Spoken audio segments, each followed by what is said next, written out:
शिवसेना पक्ष आणि चिन्हाच्या प्रकरणी पुढची सुनावणी 30 जुलैला। सुनावणीच्या दरम्यान सुप्रीम कोर्टाने ठाकरे पक्षाच्या वकिलांना खडसावलं। बेजबाबदार वक्तव्य करण्यापासून तुमच्या लोकांना थांबवा, कोर्टाची तंबी।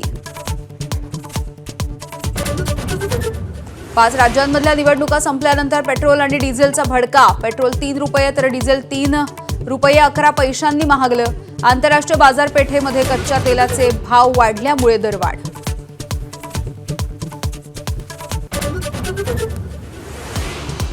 देशामध्ये महागाई गेल्या 3.5 वर्षांमधल्या उच्चांकावर। दूध आणि सीएनजीच्या किमतींमध्ये प्रत्येकी 2 रुपयांची वाढ, तर कांदा आणि साखरेमुळे शेतकरी मेटाकुटीला। जिल्हा नियोजनाच्या बैठकीमध्ये काटकसरीवरती चर्चा। बाहेर अधिकारी आमदारांचे चालक कारमध्ये एसी लावून बसल्याचं समोर। पुणे संभाजीनगरमधला प्रकार एबीपी माझाच्या कॅमेऱ्यात कैद। पुण्यामधील उषा किरण हॉस्पिटलमध्ये बॉम्ब ठेवल्याचा प्रकार।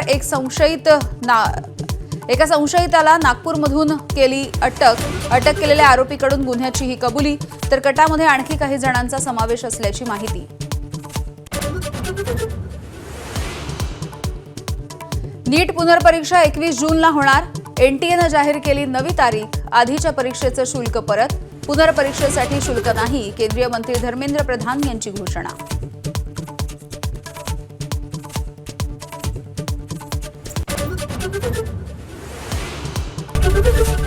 एबीपी माझा, उघडा डोळे बघा नीट।